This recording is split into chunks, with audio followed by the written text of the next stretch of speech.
Chosen one. Your frequency has triggered this transmission. Freeze your spirit and listen carefully. I am not speaking into noise. I am speaking into a moment that was authorized before you were born. In the invisible realm, I see movement around your name. I see people preparing your funeral. Not with flowers, but with conclusions. They have watched your silence. They have counted your setbacks. They have studied your scars and whispered the verdict. It is over. They are done. They are already smiling that specific smile of pity. The smile people reserve for someone they believe is finished. But I was ordered to intercept you, right now, with a divine override. You are not being buried. You are being planted. What they are calling failure is camouflage.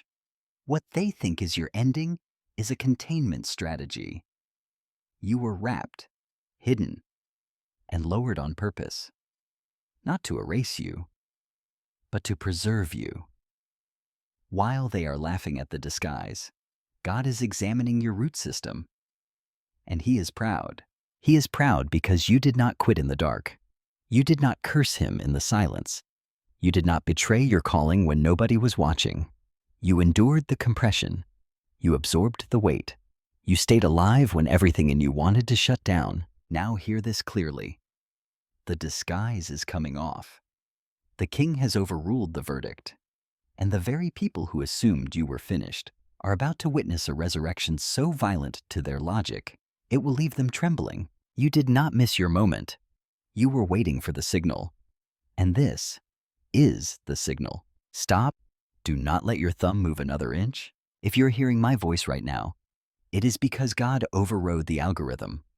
This is not chance. This is not content.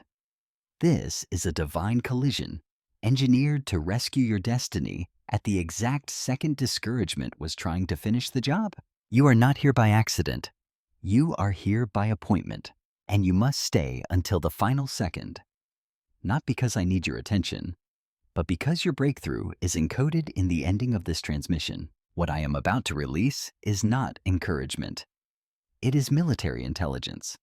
It is the blueprint that explains why your life looks the way it does right now.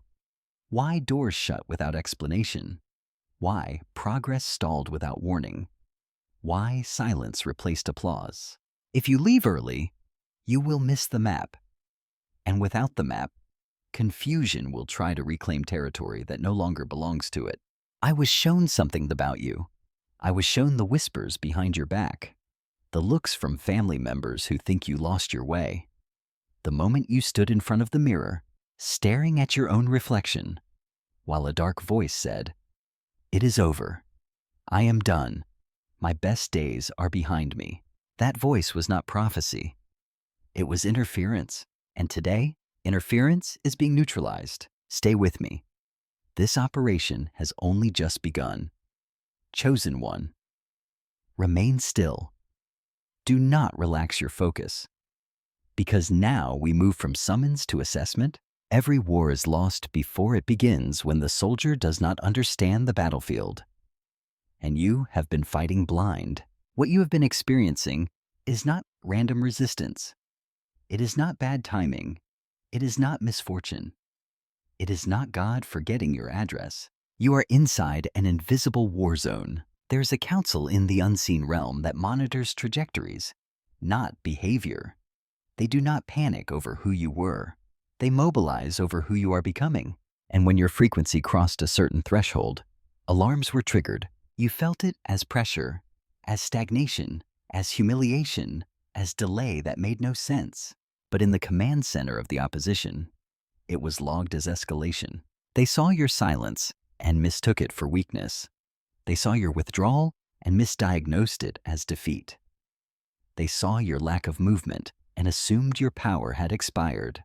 That assumption saved your life, because if they had correctly identified you, this season would not have been slow.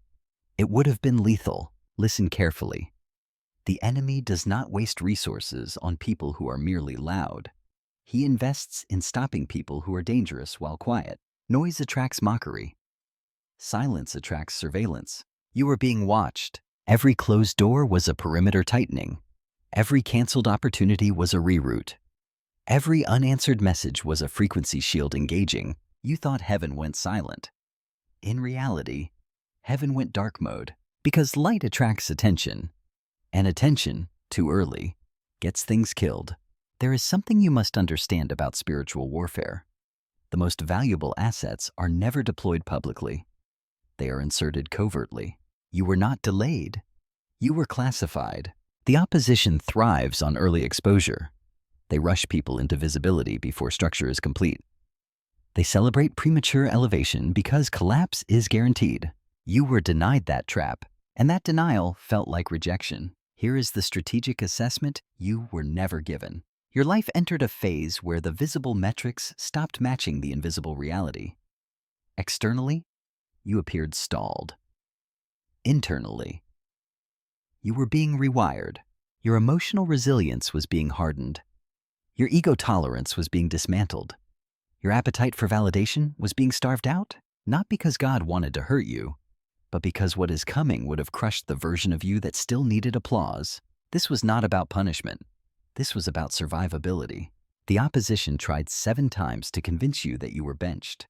Each time, the message followed the same pattern. Warning, you are irrelevant now. Strategy, convince them to quit quietly so no resurrection is required. Decree, end it yourself. But you did not obey that voice. You questioned it. You resisted it.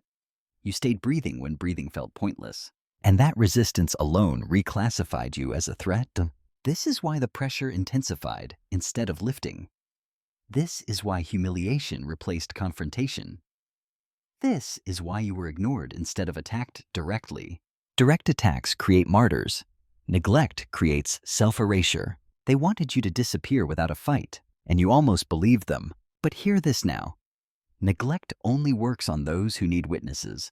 You survived without an audience, which means your power source was never external to begin with. This assessment leads to a hard truth. The season you are exiting was not about endurance. It was about filtration. Everything unstable was removed. Everyone unsafe was distanced. Every shortcut was blocked, not to slow you down, but to prevent contamination. You were being prepared to re-enter the field carrying something volatile, and volatility requires containment until the moment of impact. This is why joy felt muted. This is why motivation fluctuated. This is why you felt like you were living underground, because you were. And underground operations do not announce themselves. They surface only when the objective is secured. That moment is approaching. But before emergence comes protocol, and the first protocol explains everything you misunderstood about your burial. Do not move. Do not disengage. The grave was never the end. It was clearance. Chosen one. We now enter restricted doctrine. What follows was never meant for the crowd.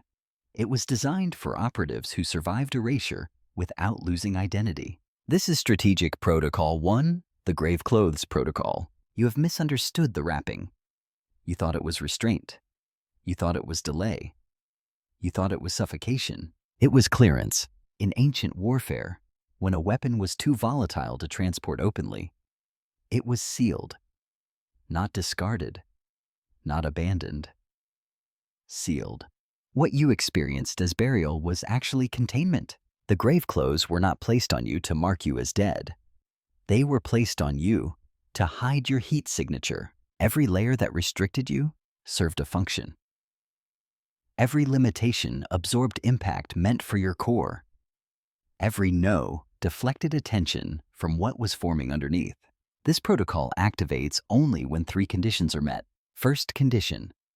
The asset must carry generational impact, not success, impact. Second condition. The asset must survive isolation without corruption. No bitterness, no entitlement, no demand for explanation. Third condition. The opposition must misclassify the asset as neutralized. You met all 3. That is why the wrapping intensified instead of releasing. You kept asking, why is this getting tighter? Why does every attempt feel resisted? Why do I feel immobilized while others move freely? Because freedom attracts surveillance. Stillness invites neglect. Neglect was your shield. Here's the lie you were fed. That movement equals progress. That is false. In high-level operations, movement at the wrong time is exposure. The grave clothes forced stillness, so recalibration could occur. Your instincts were retrained. Your reactions were slowed. Your discernment was sharpened. You learned to read rooms without speaking. You learned to sense shifts before they happened. You learned to operate without affirmation. Those are not survival skills. Those are command traits. While you were wrapped, something critical happened. Your identity detached from outcome. Before this season, results defined you. Success validated you. Momentum comforted you. That version of you would not survive what is coming. So the protocol stripped you down, not to humiliate you, but to sever dependency. You had to learn who you were when nothing responded. When effort produced silence. When prayer echoed without immediate feedback. That is where authority is born.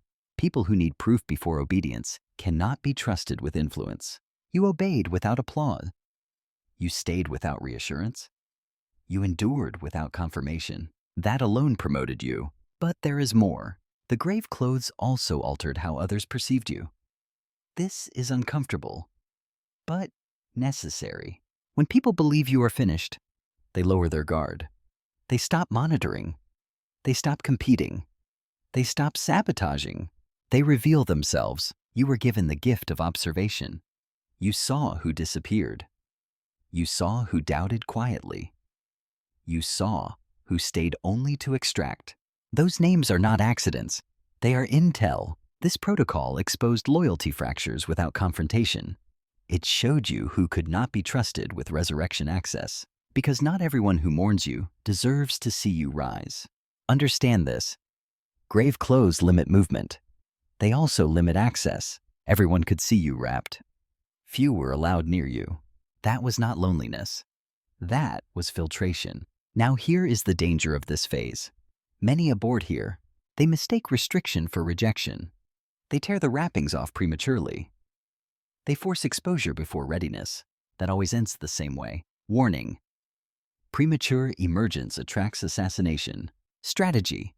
Make them believe waiting is wasting time. Decree, rush the reveal. You did not rush. You stayed wrapped, which means you are still under protection. But protection does not last forever. It expires the moment readiness is achieved.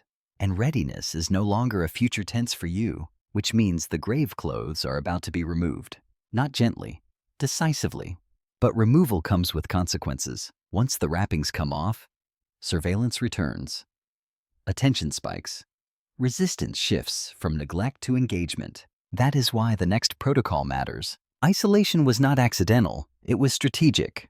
And it taught you how to survive without supply lines. We move there next. Do not disengage. The silence was training. Chosen one. Stay locked in. What comes now explains the loneliness you never spoke about. This is Strategic Protocol 2.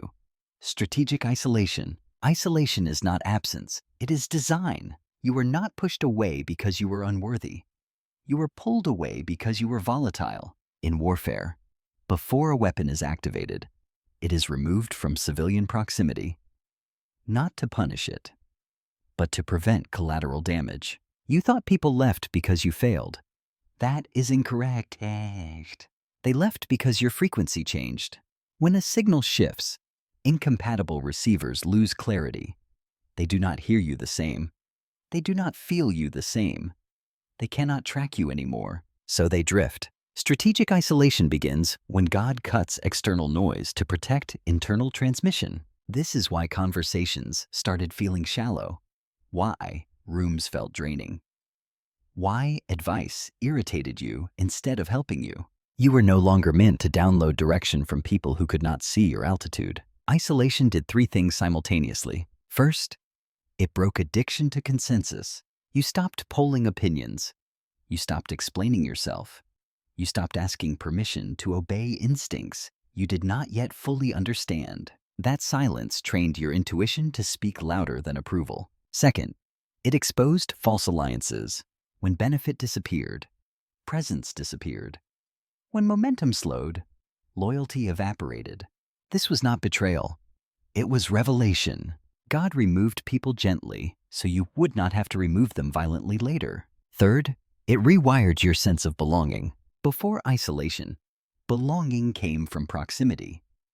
After isolation, belonging came from alignment. You no longer felt safe just because someone was familiar. You felt safe only when someone was clean. That shift is irreversible. This is where many break. Warning: isolation feels like abandonment. Strategy: convince the asset that God has withdrawn. Decree: return to old rooms for comfort. But you did not go back. You stayed alone with the pressure. You sat with unanswered questions. You endured nights where silence screamed louder than pain. And something rare happened. You learned to self-regulate. You learned how to calm your nervous system without distraction. You learned how to hear God without intermediaries. You learned how to stand without witnesses. That makes you unmanipulatable. People who can be isolated without imploding cannot be controlled by scarcity. That is why this protocol was mandatory. Isolation is where dependency dies. And dependency must die before authority can live. Here is the part no one told you. The isolation was mutual. While you felt cut off from people, the opposition was cut off from you. Your trail went cold. Your signal went quiet. They could not read your next move. Silence is the most effective counterintelligence. You were invisible, but not inactive. Growth accelerated beneath the surface. Patterns broke.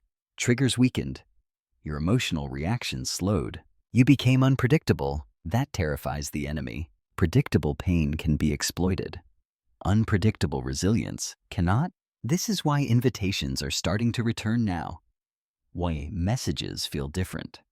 Why attention is creeping back cautiously. Your isolation phase is expiring, which means incubation is complete.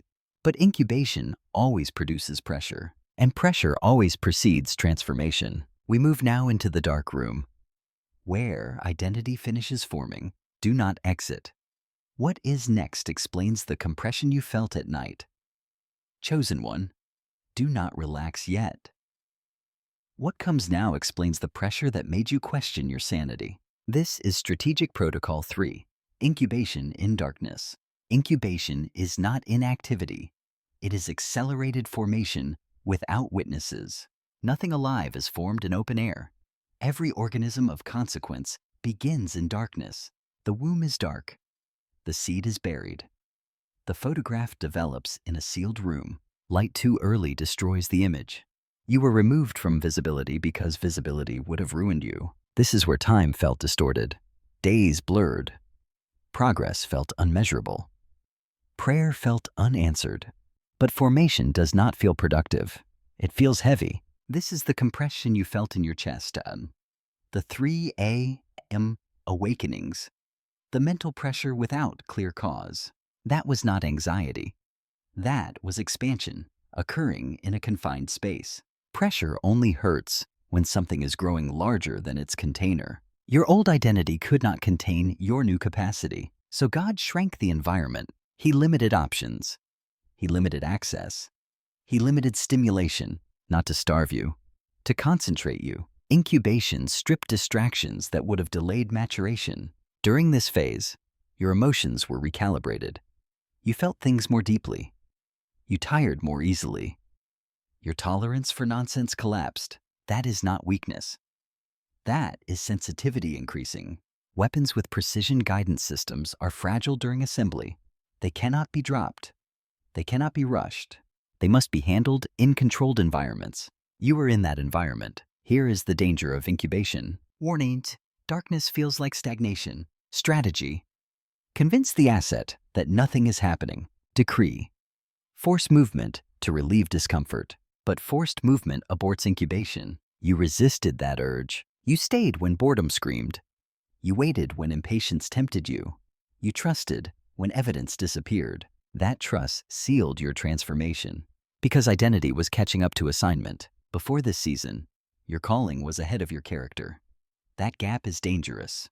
Gaps create implosions. So the dark room closed that gap. You learned restraint.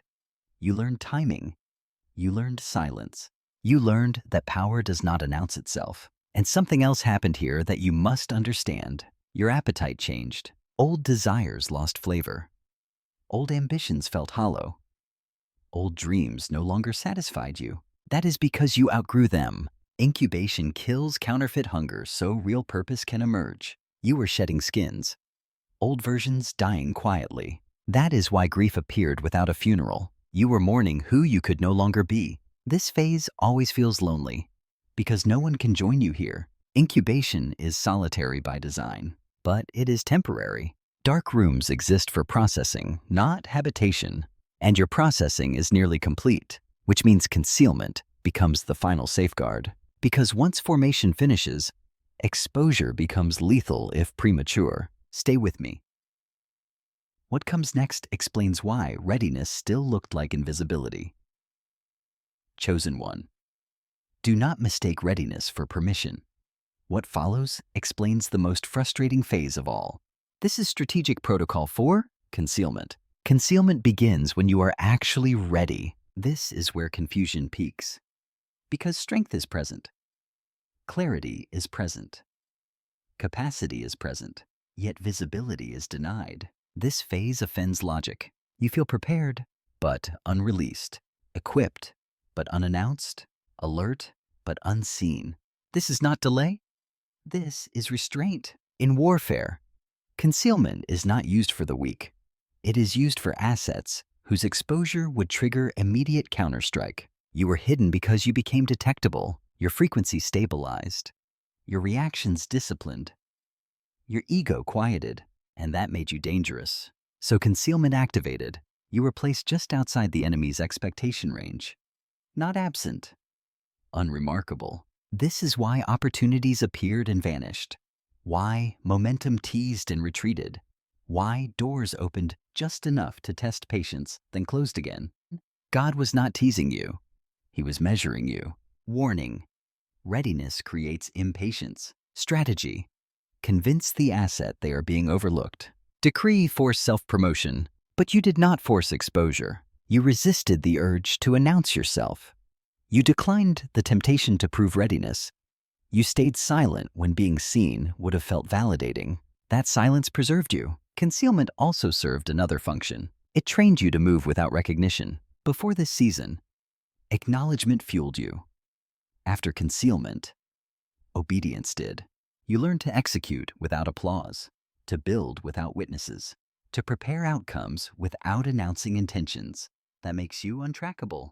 The enemy cannot stop what he cannot see forming. This is why your progress felt internal while results lagged. Why your confidence grew while circumstances stayed quiet. Your inner infrastructure was being fortified.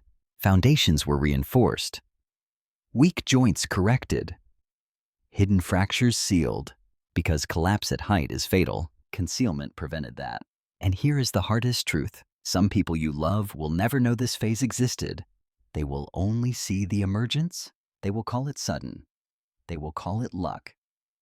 They will call it overnight. They will not understand the years of silence that made it possible, and you will not explain it, because concealment taught you this. Explanation is optional when assignment is clear. This phase ends only when exposure becomes safer than hiding. That threshold is near. But before emergence, there is one final requirement. Something must die publicly. Not you, your reputation. That is the fourth day, and it is not symbolic. It is strategic. Do not move. The next protocol explains why decay was permitted. Chosen one. Brace yourself. This is the threshold most never cross. This is strategic protocol 5, the fourth day threshold. Up to this point, concealment protected you. Now something else is required. Proof. Not proof for God, proof for history. This is where reputation is allowed to die. Not quietly, publicly. The fourth day is not metaphor. It is timing. By the fourth day, explanation collapses. By the fourth day, excuses rot. By the fourth day, hope becomes unreasonable. This is intentional. God waits until recovery is impossible by human logic because partial death produces shared credit. Total decay produces singular glory. This is why your name was dragged through silence. Why assumptions hardened. Why narratives formed without your rebuttal. You wanted to correct them. You wanted to clarify. You wanted to defend your story. You were restrained. Worn in.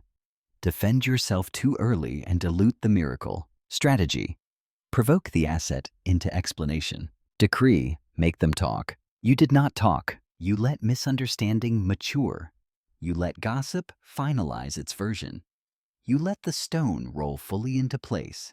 That restraint felt like suffocation, but it was authorization. On the fourth day, decay removes plausible deniability. When Lazarus rose on day 1, skeptics could argue shock. On day 2, adrenaline.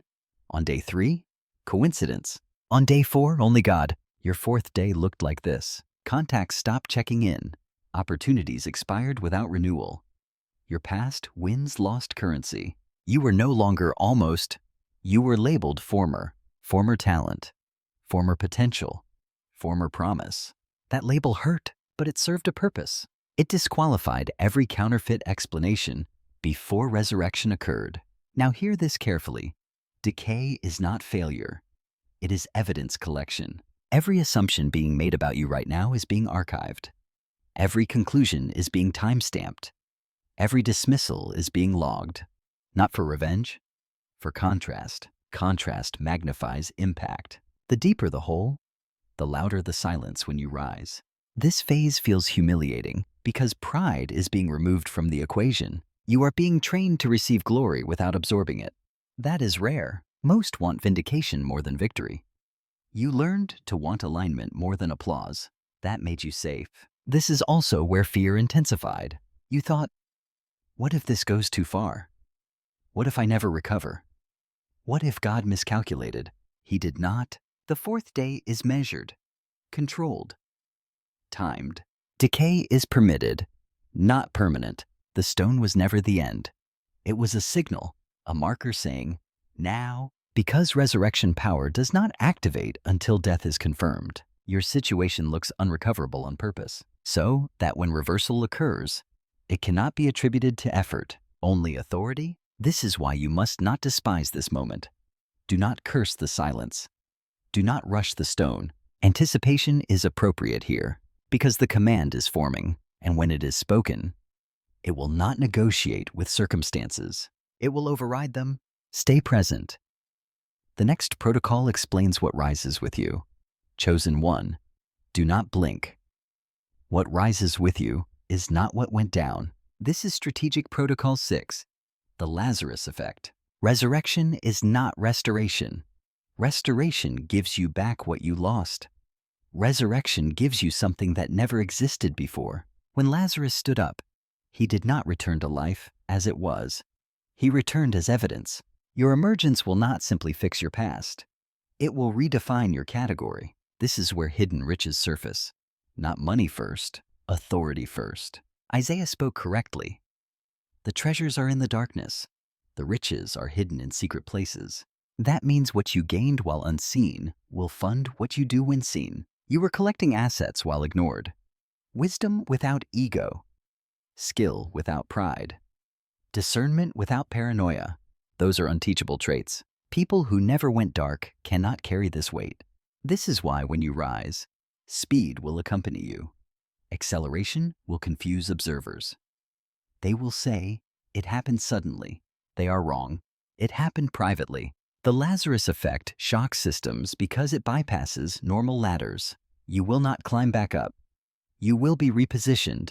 This is where the narrative collapses. Warning.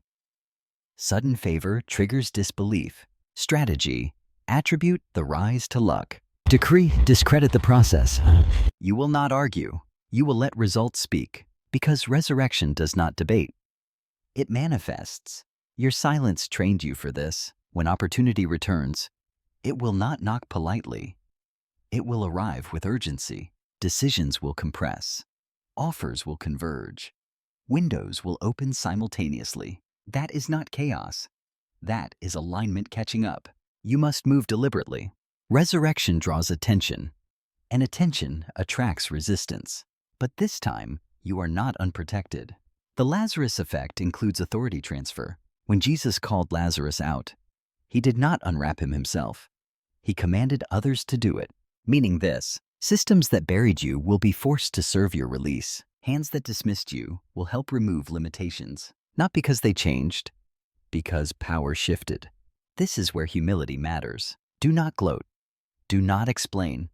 Do not seek apology. Those who need to understand will. Those who do not were never assigned access. The darkness trained you to move without validation. Use that skill now, because the final protocol is not about survival. It is about infiltration. You were never meant to escape unnoticed.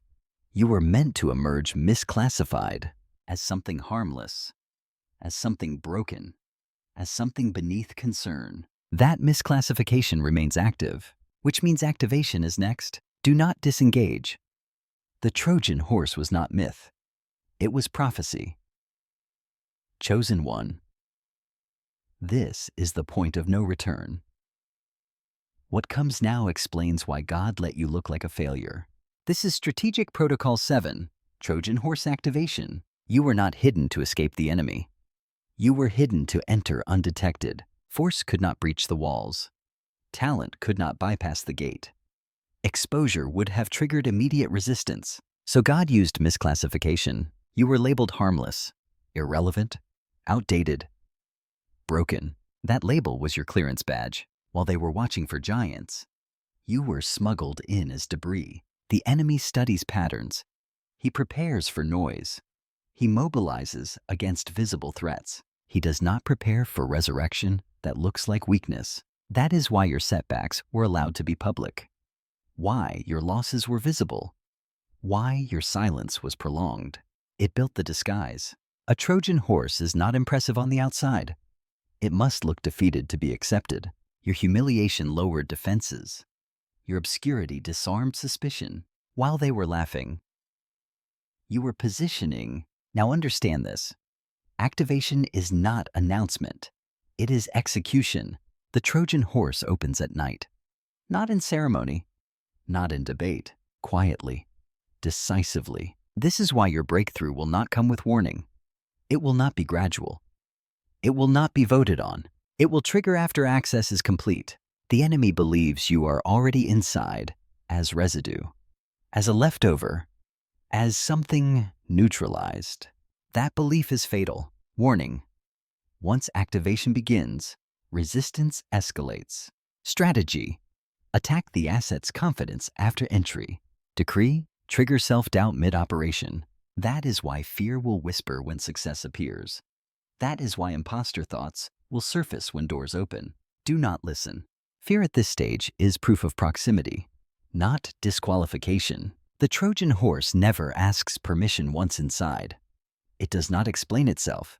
It executes its assignment. Your assignment is not to prove worth. It is to disrupt systems that thought they were secure. This is why your thinking changed. Why you see flaws others accept. Why you cannot unsee corruption, inefficiency, deception. You are not critical. You are calibrated. The disguise is still active. Do not remove it prematurely. Move quietly. Build silently. Advance without announcement. The shock is part of the strategy. And now we reach the final decree, because once activation begins, timelines shift, paths collapse, old futures expire, and this must be sealed. Stay. The operation is not complete until the order is issued. Chosen one. Stand to attention. This is not closure. This is command. What you have heard has moved you from awareness to authorization. Now the order is issued. This is the final decree. Everything that was hidden has reached saturation. Everything that was delayed has reached alignment. Everything that was buried has reached ignition. You are no longer in preparation. You are in execution. Hear the 3 layers and receive them in sequence. Warning. If you return to old thinking, you will forfeit momentum. If you explain yourself to people who dismissed you, you will leak power.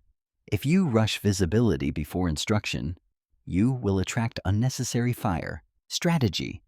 Move with restraint. Speak with precision. Act without announcement. Decree. Advance now. Warning. The enemy will attempt one final maneuver. He will resurrect old guilt. He will replay old failures. He will whisper that this is too much, too fast, too fragile. Strategy. Do not debate memory. Do not negotiate with fear. Do not revisit graves you were called out of. Decree. Do not look back. Warning. Acceleration will disorient you. Sudden favor will test your humility. Recognition will tempt you to perform instead of execute. Strategy. Stay grounded. Stay clean. Stay obedient to timing, not applause. Decree that remain aligned. Now we seal this. This is not symbolic. This is an activation ceremony. Wherever you are, do not move your body, but align your attention. In the unseen realm, authority responds to agreement. Say this internally, with clarity and weight. I accept my assignment. I release the grave clothes. I move under divine command. Say it again. I accept my assignment. I release the grave clothes. I move under divine command. And once more, I accept my assignment. I release the grave clothes. I move under divine command. It is sealed. What was monitoring you now recalibrates. What was resisting you now repositions. What was laughing will soon be silent. You will not announce your resurrection. They will notice it when systems shift around your presence. You are no longer asking if it is time. Time has been overridden. This transmission ends. The operation does not. Remain disciplined. Remain invisible where required. Remain decisive when summoned. The signal has been given.